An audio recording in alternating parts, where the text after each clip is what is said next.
As a young man, music wasn't something I learned. It was something I remembered, as if it had always lived within me.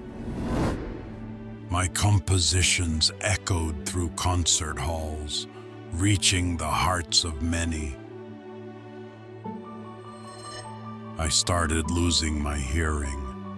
How could I compose without hearing my own notes?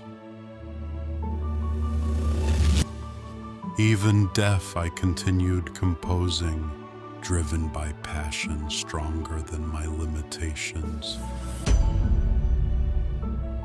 From profound silence, I composed my Ninth Symphony, a timeless hymn of joy. My life proves your greatest struggles can become your greatest symphonies.